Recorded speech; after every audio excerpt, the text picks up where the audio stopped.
Hello everyone, welcome back to Literature to Fluency channel. I am Aishwarya and welcome to day 4 of our 90-day UGC Net English Literature Marathon. If you have been following this series from day 1, you already know that we started our literary journey with Old English literature yesterday in day 3. We discussed the Anglo-Saxon, Old English, poetry, Beowulf, Cadman, Cinewolf, the Scop, Year and alliteration. And today we are moving one step forward, our topic the day 4 in Middle English literature. So take your notebook and write the heading Middle English literature. Now, the first thing we need to remember is the middle period literature. This is generally associated with the period from 1066 to approximately 1500. And what happened in 1066? Yes, the Norman conquest, William, Duke of Normandy, defeated Harold Godwinson at the Battle of Hastings in 1066 and became William the Conqueror. This event had a tremendous impact on the English language and English literature. So, remember this connection 1066. Norman conquest, beginning of the Middle English period. Now, why is this period so important? Because the English language itself underwent a major transformation. After the Norman conquest, French became extremely influential, partially among the ruling and aristocratic classes. Latin continued to be important, especially in religion, education, and official context. And English continued to be spoken by the common people. So, during this period, we can broadly think about three important languages, that is, French, Latin, and English. This interaction between different languages greatly influenced the development of English. So, many French and Latin words entered English during this period. Now, let's look at the major characteristics of Middle English literature. The first important feature is the development of the English language. The language became different from Old English and gradually moved towards the form of English that would eventually develop into early modern English. The second, the most important feature is the development of religious literature. So here, religion continued to play a major role in the medieval society and literature. Third feature is the growth of medieval romances often deal with knights, adventures, battles, love, honor and chivalry. And the fourth major development of important forms of poetry and drama. Now, when we talk about Middle English literature, there is one name you absolutely cannot miss. And that name is Geoffrey Chaucer. You already knew him. Chaucer is often called the father of English poetry. He is one of the most important writers of Middle English literature. So, in your notebook, write Geoffrey Chaucer first. He is the father of English poetry. Now, let's talk about his most famous work, The Canterbury Tales. This is one of the most important works you need to know for UGC Net. The basic framework of the Canterbury Tales is very interesting. A group of pilgrims are traveling to Canterbury to visit the shrine of St. Thomas Becket.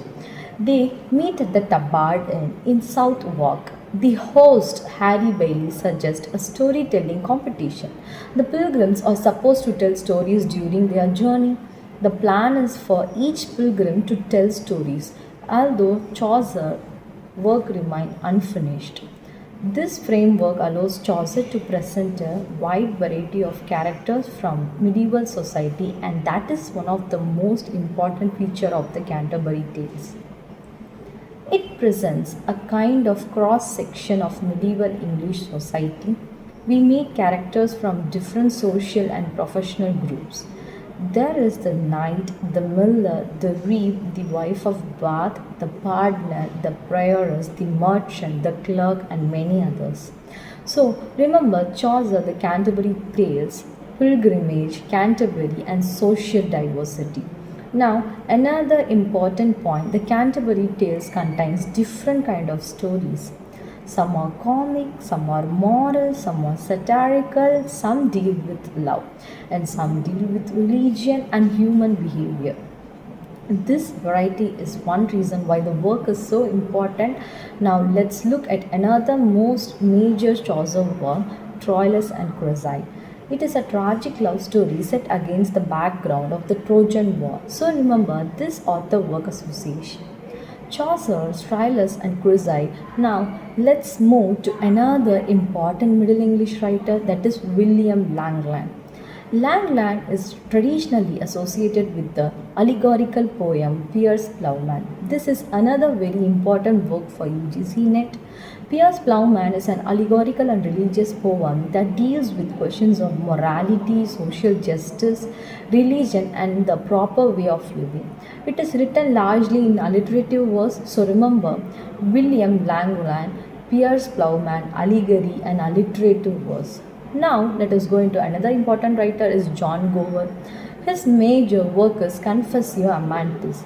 The title means the lover's confession. So remember this simple association. John Gower, Confessio Amantis.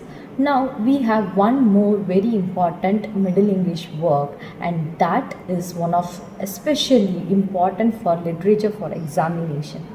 Sir Gawain and the Green Knight. The author is anonymous as like Beowulf. The poem is a Middle English Arthurian romance. It deals with Sir Gawain and his encounter with the mysterious Green Knight.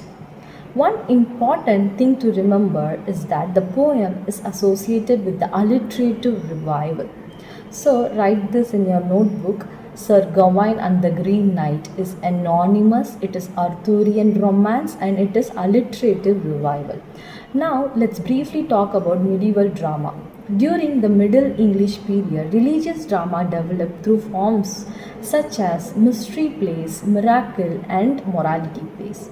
Mystery plays generally dramatized biblical stories. Miracle plays dealt with lives or miracles of saints. Later, we also see the development of morality plays. Morality plays used for personified qualities or abstract ideas to teach moral lessons.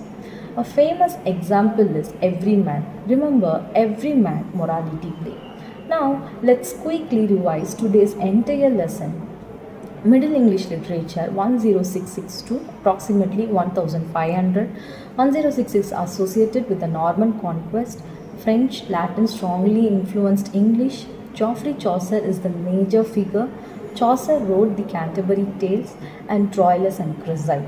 The Canterbury Tales is framed around a pilgrimage to Canterbury. Now, William Langland is associated with Piers Plowman. John Gower is associated with Confessio Amantis. Sir Gawain and the Green Knight is an anonymous and Arthurian romance. And medieval drama includes mystery plays, miracle plays, and morality plays. Now, let's do 3 quick UGC Net questions. Question number 1. Who is traditionally called the father of English poetry? Yes, the answer is Geoffrey Chaucer. And the second question is, who wrote Piers Plowman? Yes, the answer is William Langland. Question number 3. Every Man is an example of which type of drama? Yes, the answer is morality play. If you got all 3 correct, excellent. If you didn't, don't worry. Write the answers down and revise them. Now, your day 4 homework is simple. Write these author work association in your notebook. Geoffrey Chaucer, The Canterbury Tales. Geoffrey Chaucer, Troilus and Cresside. William Langland, Piers Plowman. John Gower, Confessio Amantis. And it is anonymous, Sir Gawain and the Green Knight. And remember these 3 dramatic forms, that is mystery, miracle, and morality. Tomorrow in day 5, we will continue our journey through the major developments of English literature and move towards the Renaissance. And trust me, the Renaissance is one of the most important areas for UGC Net English literature. So don't miss day 5. If you are following this 90-day marathon, comment below day 4 done. Subscribe to Literature to Fluency and turn on the notification bell. So remember to learn, practice, revise and test. One day, one topic, one step closer to your UGC Net goal. I'm Aishwarya from Literature to Fluency. This is day 4 of our 90-day UGC Net English Literature Marathon. I will see you tomorrow for day 5, Renaissance Literature. So, thank you for watching.